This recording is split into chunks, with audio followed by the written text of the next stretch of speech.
की नवनीत राणा आपले विचारांना धोका देणारी नाही, की तुम्ही तुमचे निर्णय स्वतः घ्या।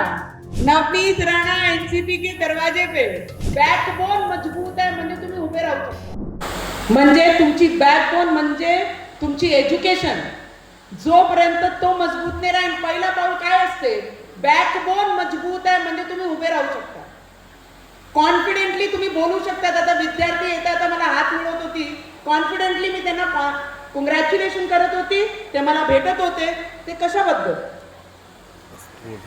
फक्त ते पर्सेंटेज चांगले आले म्हणून ते इथपर्यंत आले। आणि त्याचा पहिला कारण आहे की education is your backbone, don't lose your backbone in your career. If your backbone is strong, your career will definitely be the best. दादा आता मतात पॉलिटिकल एक खूप, रवीजी तुम्ही तर पत्रकार परिषदी घेतली मला वाटते,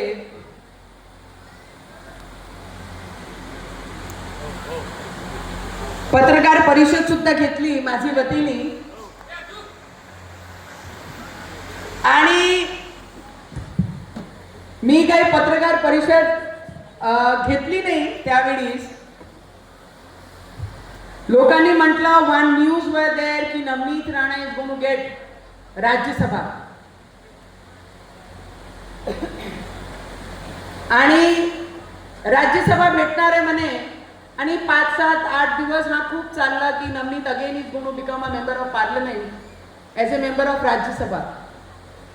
उत्साह तर होताच, उत्साह कशा नाही राहील, पराभूत झालेला व्यक्ती परत राज्यसभा मेंबर बनून जाणं म्हणजे that was a big achievement for मी।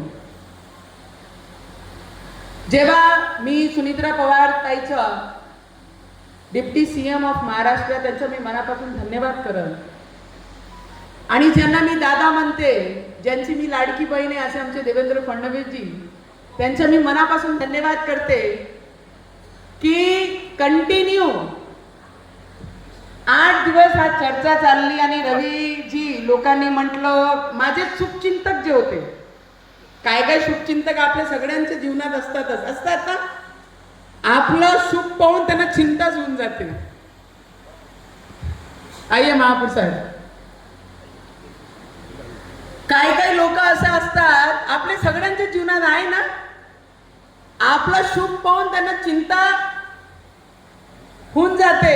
ऐसे शुभचिंतक मेरे भी कुछ थे, और 8 दिन कंटिन्यू ये चला है कि नवनीत राणा एनसीपी के दरवाजे पे, नवनीत राणा एनसीपी के दरवाजे पे। नवनीत राणा इतने कमजोर दिल की नहीं है कि किसी के दरवाजे पे जाके खड़े हो। 2014 में तो टिकट लेने किसी की यहाँ नहीं गई, और आज एक राज्यसभा की पद छोड़कर मैं मेरे निर्णयों के साथ मेरी आइडियोलॉजी और मेरे विचारों को नहीं छोड़ा, इतना मजबूत निर्णय लेके आज मैं मेरे झंडे के साथ खड़ी हूं। ये निर्णय लेना मुझे राजकीय क्षेत्र में आने के बाद लोगों ने सिखाया। दादा रवी जी, जेव्हा सगळ्यांनी म्हटलं की नवनीत राणा आता एनसीपी मध्ये जाईल, एनसीपीच्या माध्यमातून एनसीपी ची राज्यसभा मेंबर बनणार, तेव्हा लोकांना माझे शुभचिंतक जे होते, ज्यांना माझा शुभ पाहून चिंता व्हायला सुरू झाली होती, त्यांना माझं फक्त एवढंच बोलणं आहे की नवनीत राणा आपले विचारांना धोका देणारी नाही, जे विचारांवर आजपर्यंत जगली आहे तेच झेंडा घेऊन येणारे मैदानामध्ये सुद्धा मी याच पद्धतीने उभी राहीन। म्हणतात ना की take your own decisions. Somebody has told की तुम्ही तुमचे निर्णय स्वतः घ्या। जर तुम्ही तुमचे निर्णय घेण्या क्षमता ठेवली नाही तर तुमचे निर्णय कोणी दुसरा घेईल, आणि ते निर्णय घेऊन मी माझे विचारांसोबत उभी राहिली, आणि भविष्यात सुद्धा मी माझे विचारांना सोडून कुठे जाणार नाही। पद येईल, पद जाईन, पण माझे विचार माझे शेवटचे श्वासापर्यंत माझे सोबतच राहीन। तेच विचार सोडून मी कुठेच जाणार नाही, आणि लड़ेंगे ना, फिर लड़ेंगे ना, लड़ना है कि नहीं लड़ना है?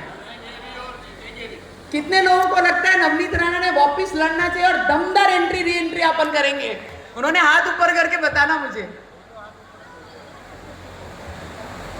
रवि जी, मैंने तो कमर कसी हुई है, मैंने तो ताकत से कमर कसी है, मैं इतनी मजबूत हूं कि पाहत रहा फक्त जनविकास न्यूज, सत्य, संघर्ष आणि जनतेचा विश्वास.